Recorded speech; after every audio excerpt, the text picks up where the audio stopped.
There you go. Well, good morning, good afternoon, good whatever middle of the night you are tuning in from.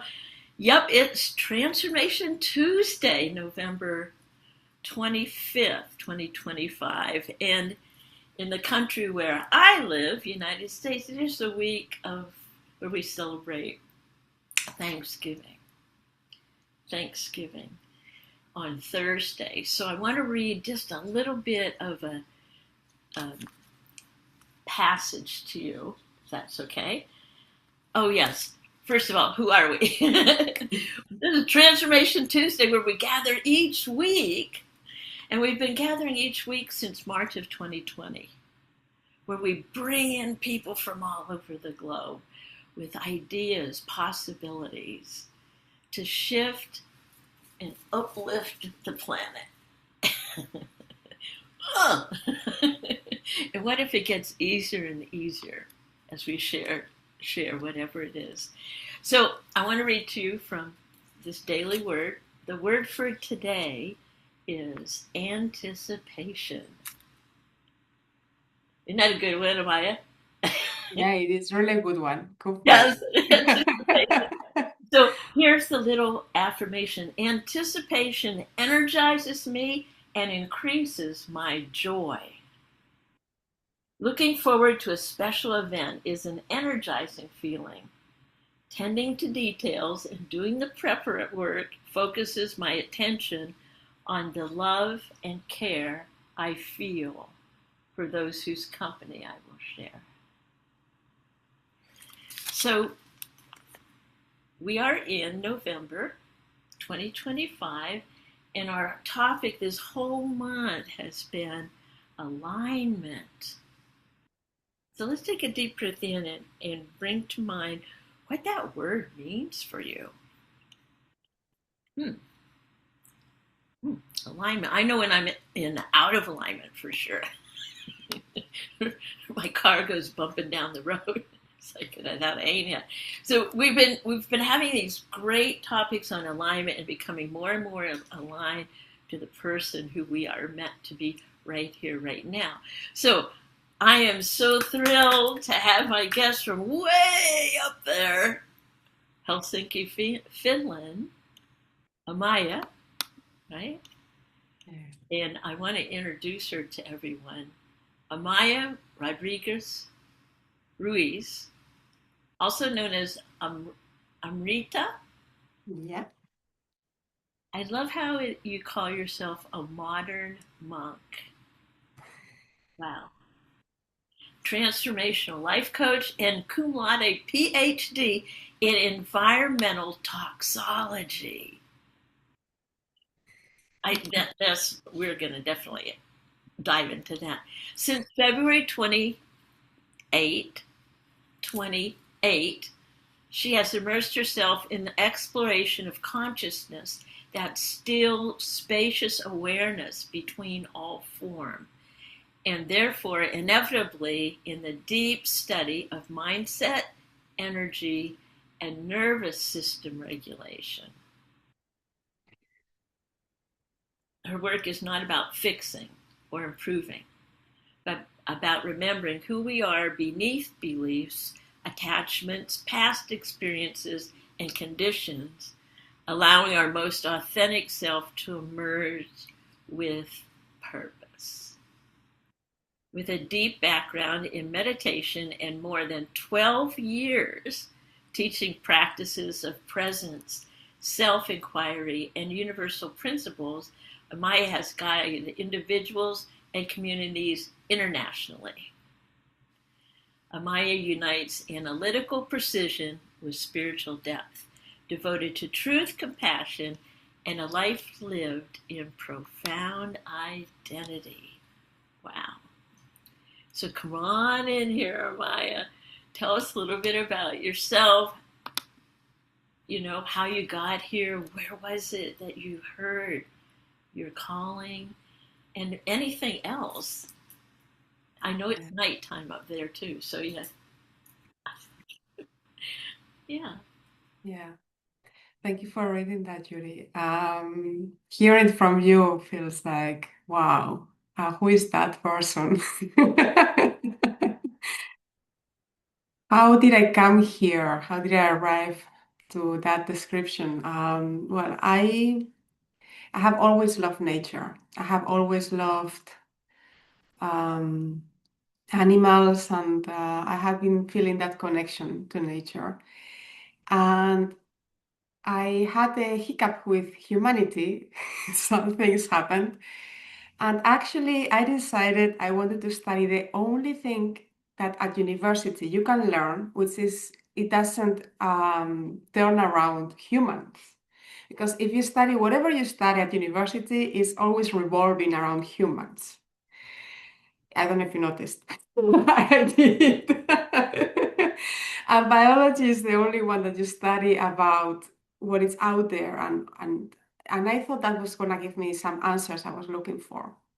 I also really wanted harmony in the world, and I did some things from that point of view, and I started. That's how I started. I studied biology, and then I started into toxicology and environmental toxicology, and I did my PhD on that, on soil health and environmental toxicology. And when I was doing my PhD, a very good friend of university, she told me, I have become a meditation teacher. Do you want to come and learn with me this weekend? And I was like, yes. I was like, oh, what did I do? What did I do? Because it's back in 2008, right? And at that time, there wasn't so much about meditation, about inquiries. It was very mental. It was different moment in life. And I went, and I didn't know I loved it until much later, but then I actually realized how much it changed my life. And when I stopped meditating, and I was like, oh my goodness, what did I do differently? Why is life so bad now? And then I noticed the only thing I have changed is that I stopped meditating. So I went back into meditation and I really devoted myself to it to the point that I became a monk. I took some vows. And yeah, I took vows first as novice for 1 year, yes, run it out. And then I took them for a lifetime, and then I took the eternal ones. And that's where my name Amrita comes from. Oh, Amrita, yeah, Amrita is my monk name.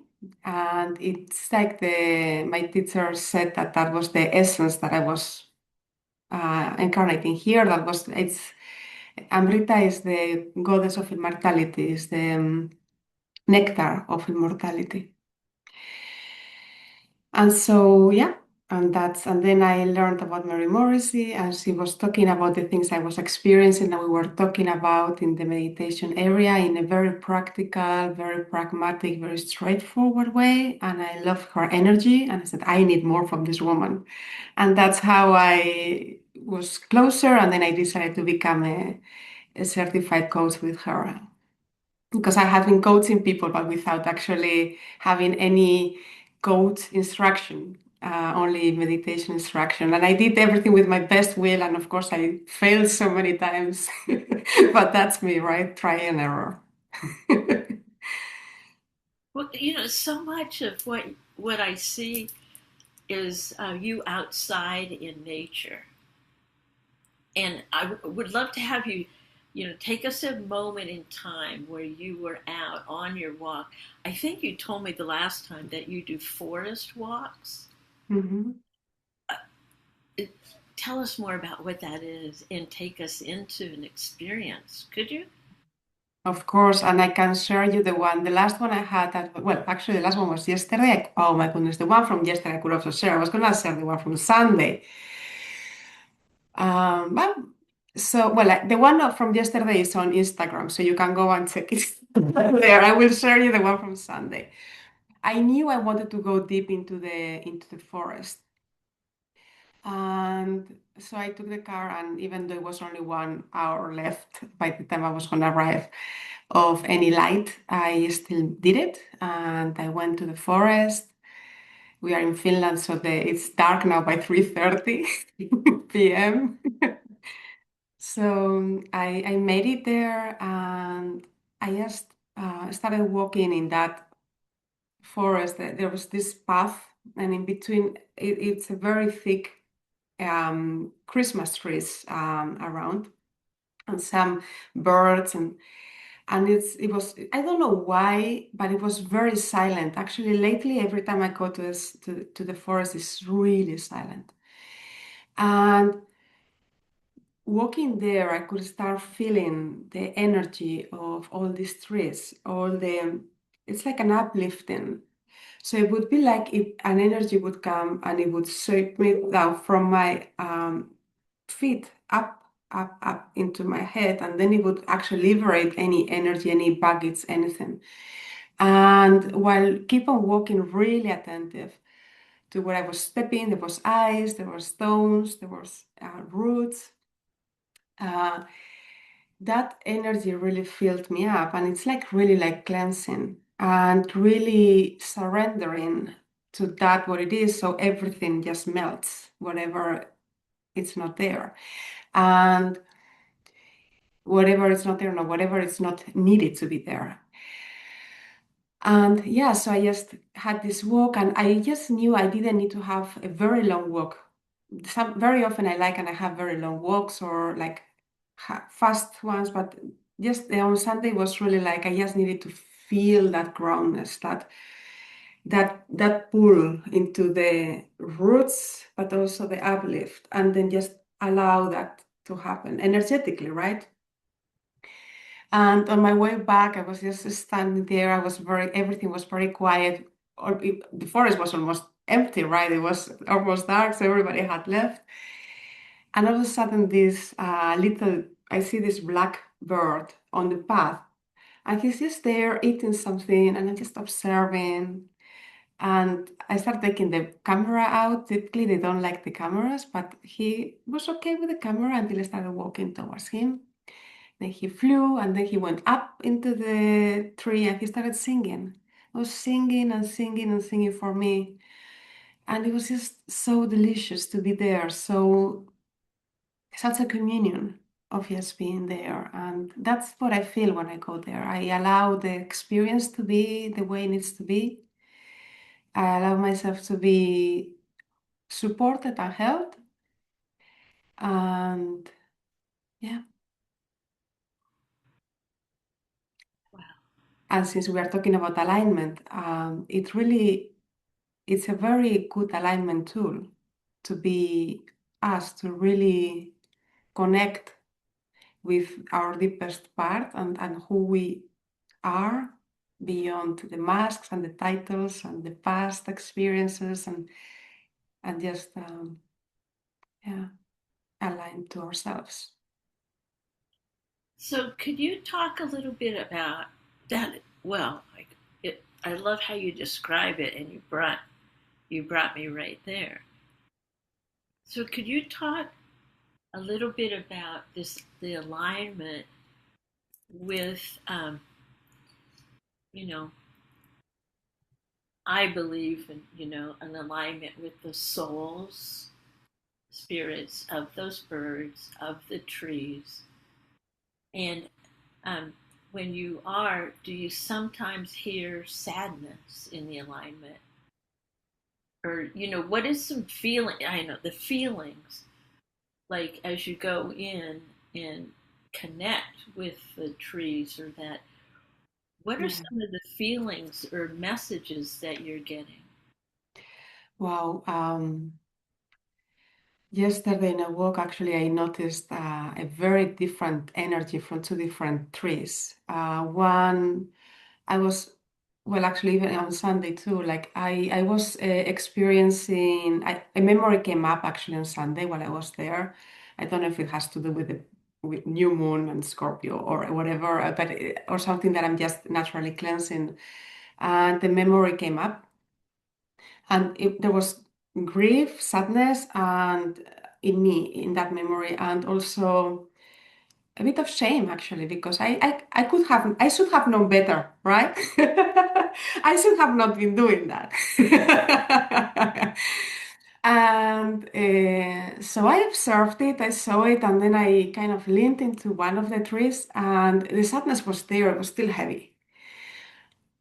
So I kind of decided to just give myself some grace and just allow it to be there and move. And then I somehow touched or went, I got interested in another tree, and then I leaned into that tree, and then that tree like really like washed it out of me. And it was just lightness, and it was so much happiness. So that is that experience. I don't see them, I don't feel tree or bird energy sad. I find them very light. I find them very beautiful, uplifting, different. They are different. And very often when I'm in the forest, I feel the party. It's a party. There's fiesta going on. And yeah, and yes, I was gonna say something about the fiesta, but I forgot. Oh yes, and then I have a forest right here that I go so often, and it's family. Very often I just go there and they're family. It's that I know they are supporting me, they are with me, they are, yeah. So good. Well, throughout your your life too, you've met interesting people, right? And I saw that you have a picture there with Jane Goodall, right? Mm. Can you tell us about that moment and maybe a message or something that you got or she was saying? Oh, well, yeah, that's long time ago. I had barely started meditating, and the energy she had, I had only seen in my teachers, meditation teachers. I hadn't seen it elsewhere. But I knew she was bathing us with that energy. She called it the silence or silence of the jungle, I think she said. And it's that experience of the silence that I call the silence, probably. But yeah, it was so much consciousness in her experience. It was just like incredible, like super present, super loving, kind, compassionate, and very clear on her purpose and on her tasks. She was very clear on how she thought things needed to move, how things needed to, like what was our part as a human in this life, and like we need to do something for the chimpanzees and for nature and for the kids so that they learn the importance of being in harmony and loving and getting to know nature. And she had all of this. So for me, she was actually, I only in hindsight, I see it now, she's, I think she was my role model. I would have loved to be more with her because she was a person that she could merge science and spirituality in such a deep level, so integrated.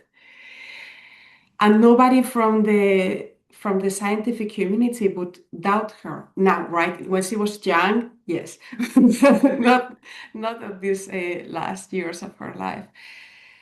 So that felt very important, and also how she had all these very feminine attributes. Typically, spirituality, like big names in spirituality and big names in science, have been very manly. Like the energy, the predominant energy would have been like a male energy, like more penetrating and stronger and doer. And but she was totally feminine energy. And she was relaxed. She was nurturing. She was giving, but from a very different place. She was a queen. We have our role models, right? Yeah. Our human, the human side. Wow, that is so cool. That is really good. So the other question I want to ask is, so many, let's see, how do I say that? In my experience of doing the Transformation Tuesdays and, knowing people from all over the planet and interviewing too, um, there's this certain uh, longing to find that why am I here, the purpose, and and then and then I think last week I was like, oh, okay, my purpose changes as I go through my timeline of life. Like my purpose when I was younger, I know I'm tapping into it now. But there was all those times in between when my human side took over. Boom, my purpose is to be a mother now. boom, my purpose is this. And then, now my purpose is to cause a better world, period. Not pinpointing it, okay, it has to be this way, it has to be that way. And I think knowing you over the years, your purpose, where, and you right now, I think you have a regular job, right? Now, tell us where you are with that and a transitioning maybe you're going through. Can you tell us a little bit about what you are out? I shouldn't say out there. But I mean, you know what I mean. Yes, I know what you mean, and I love the question because this is something I learned when back in the days when I was when I became a monk. Something that I knew was that, well, for yeah, is that I am who I am and I bring that wherever I go. So I was a monk, a mother monk. I call it modern because I'm not wearing specific clothes or I don't, like I have a normal, regular life. I just have some vows and some, which for me are so important that I keep them, right? It's not that somebody has put them on me. The opposite is they are very aligned with who I am or what I want to be and how I want to show in life, in this human life. And so I am that and I bring that. So I am first a monk and I bring that everywhere I go. I don't need, I actually have started only now saying I'm a monk. I have been a monk for many, many years. But yeah, because I don't think people needed to know either. But now it feels okay to say it feels good. So for me, the purpose has always been the same, but it has shifted the form. So for me, it was always to find harmony in the world and to have a better world. And that included animals and included humans. But then I had such a not so good experiences with humans, so I kind of turned it to the animals. And then the relationship with humans started to improve. And then I started to meditate, and then I realized how beautiful humans we are, and how complex, and what we really want, and how that goes. And it's like, oh, I need to show this, I need to share this, I need to support people if they really want to. So can you tell us an experience? So in your job, in your where perhaps you've come up against some paradigm, or where like where the frustration is, and then what, like a tool possibly that you've used that you can teach us to, okay, in our country right now, and I've been to a lot of meetings, there's um, this feeling, this anxiousness about, oh, we're getting together with the family that we don't agree with, polygamy, with, and like that. And how do we go into situations that I don't even like to use the word trigger, but challenge us to grow? And what are maybe a tool that you could, leave us with to, like, okay, this is growth. Yes, that's so important. Tell I me love about an this. experience. Yeah. Yeah, I love there's this sentence that I heard and I love it. It's the one that if you think you're enlightened, go spend the weekend with your family. So yeah, I guess it's the same thing at work. And some people for work, it's easier for them. Some people are able to detach more with people from work, but it's the same thing. And it's really like first is grace. Feel like the grace for yourself, first of all, and for everybody. We are humans, we have our history, especially with family, but we all have our history and we are not perfect. And we will not be perfect, but we can be loving and we can be compassionate. So the first thing is to look at it with a kind glance. Ooh, with kindness. The second thing, yeah, to be Kindness. kindness. kind to ourselves first and kind to others. The second thing is time to yourself. And people would say boundaries. Boundaries are very difficult to put for people that have never, ever implement them. So to talk about put healthy boundaries, it might be a bit, okay, so what does it mean? I mean, take time to yourself so that you connect with yourself. And that can be if you meditate, close your eyes, if you go like nature, go for a walk into nature on your own. Bring only those people that you feel really comfortable with, but take your time so that you can actually fill your cup before you are exposed. Mm. And that at work can be like a 5 minute break in the toilet. It can be just, I have closed my eyes and meditated in the toilet a lot of times at work because it's very draining. I work in a very high tempo environment and many things are for yesterday and so time off and Uh, um, Toilet time. toilet time. Yeah, take your time in the toilet. I'm laughing because you brought back a memory. I was a teacher in the public schools, right? And so every 45 minutes I would get different groups of kids that came in. And I was like, woo, and then read my little meditation and like take a deep breath in.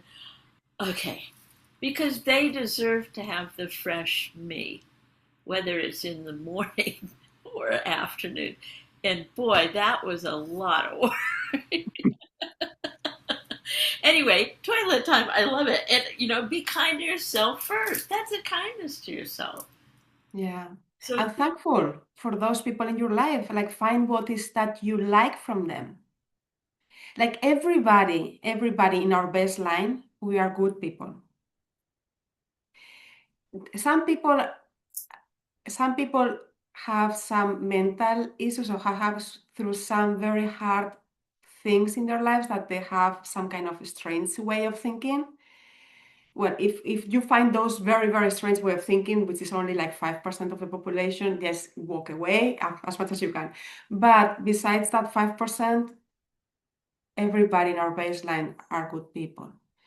So thinking of that with that about everybody and that everybody is doing their best from where they are. And everybody, we are all looking for love.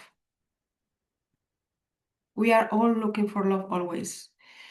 And sometimes it can be very tricky the way that is shown, but they're always looking for love. And if we can give them that love, that's that's sometimes what they only look for. But this said, I mean, I'm not perfect at it.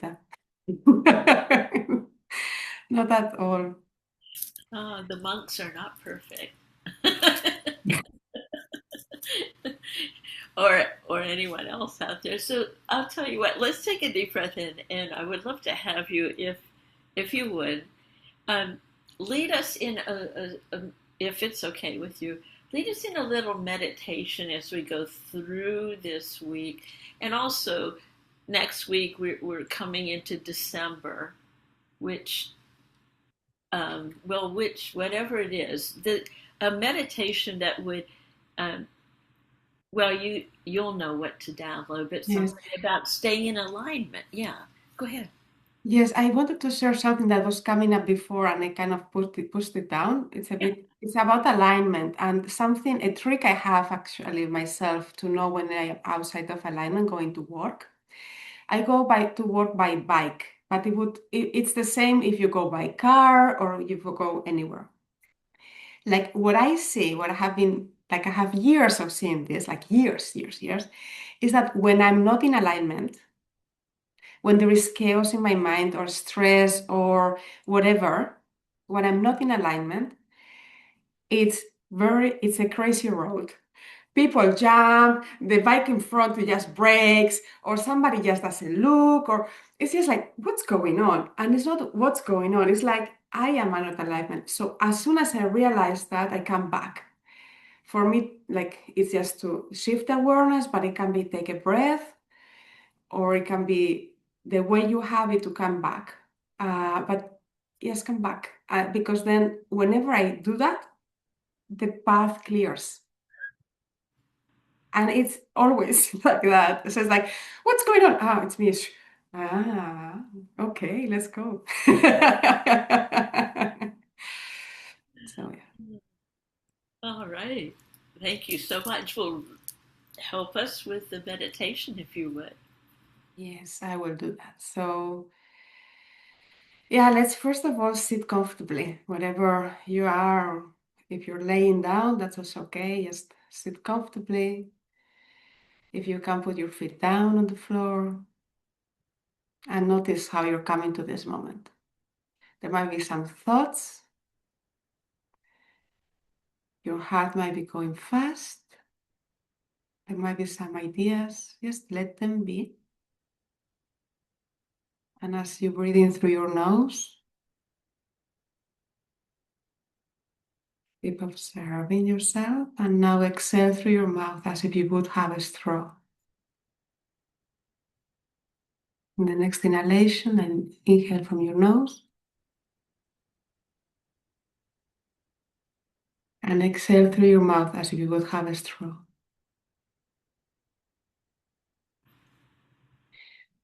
Let's inhale again. And in the next exhalation, allow yourself to make a sigh. Allow that vibration to come through. Let's do that again. Let's breathe in through our nose and exhale through your mouth.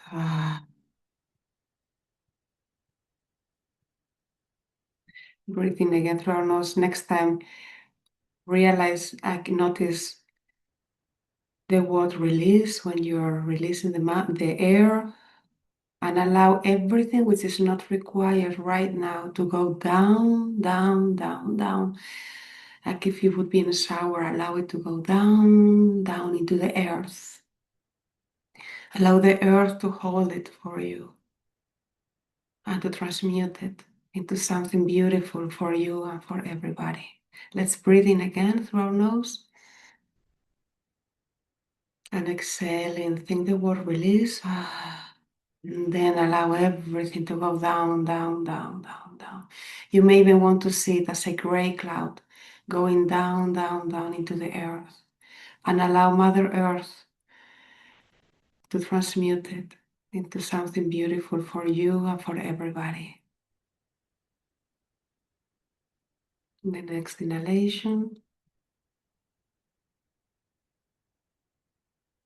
And now exhale. Allowing your sitting bones and your feet to ground, and allow yourself to feel totally, totally held, totally supported by earth.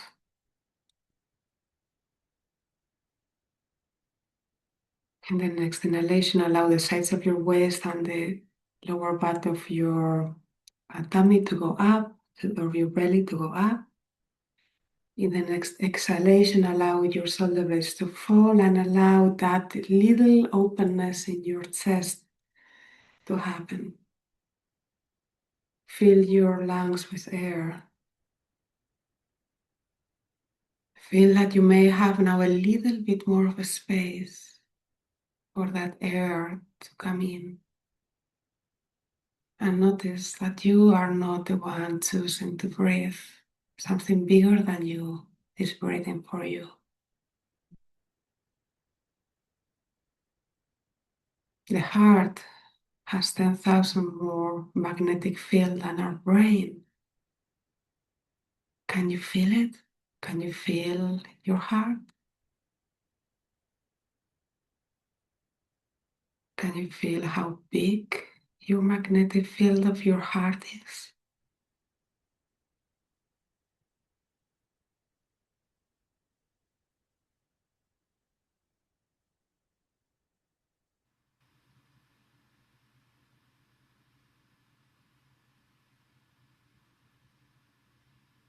In your next inhalation, allow your neck to grow tall, creating a space between your vertebra and a space in your throat.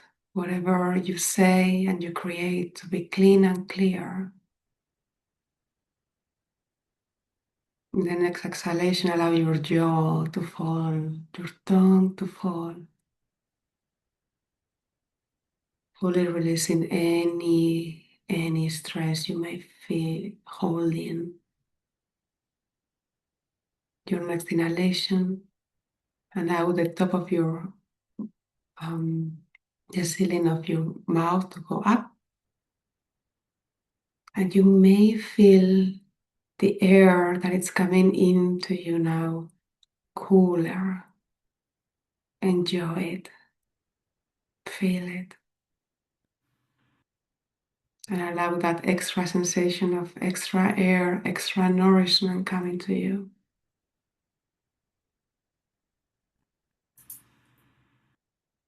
In the next exhalation, allow your eyes to fall into the sockets, melting your brain, melting the eye nerves, and ironing your forehead from any doubt or worry.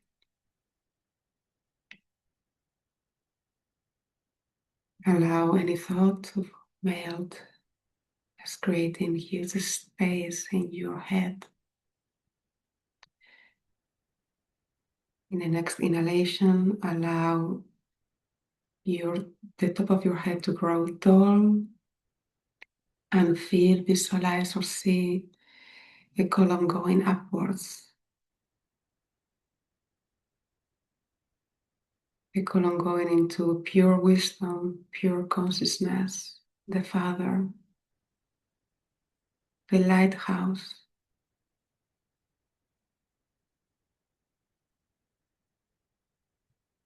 Feel its cleanness and its wisdom. And now notice the polarity of your sitting bones and feet going down into earth, into Mother Earth, and your head to going up into the sky, to the Father, and your heart in the middle,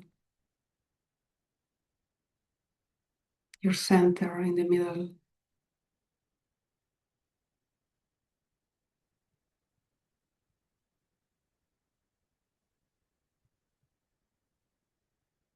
That which is showing you the north, that which is showing you where to go, what to do, where the excitement for your life is. Keep breathing in your heart.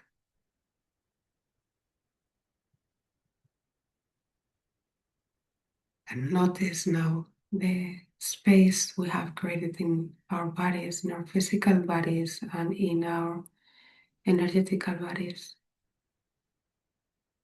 Notice that emptiness. Enjoy it.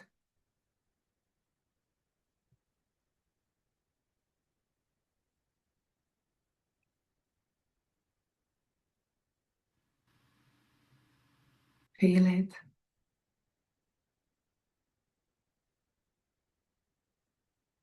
While being here, you may find an answer to something you may have been asking. A next step for something you desire. Allow it to come and let it go. If it doesn't come, that's also great. Just experience this enormous, deep, profound silence.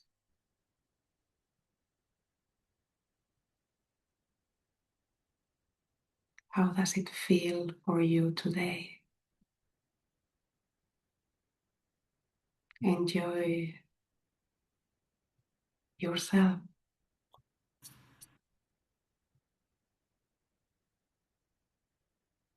Enjoy your essence and how it's showing it up today.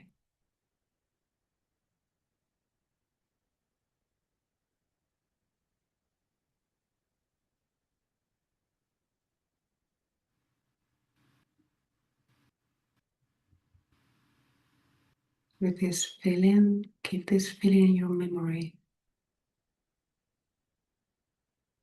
cutting cords from above and below, coming safely to this place. Start to realize that you're actually sitting in your couch or on your chair or laying on your bed. Slowly coming back, still feeling all of this depths. Start thinking about creating a bigger move, a bigger breath. Let's bring now consciousness into our breathing. Let's breathe in through our nose and exhale through your mouth. Feel the air coming in and leaving your body. Return to your body slowly. Allow yourself to sigh or whatever is naturally coming. And maybe taking a deeper breath, start moving your thorax, your torso.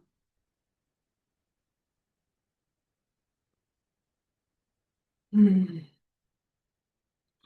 you feel like humming and start slowly moving your feet and hands,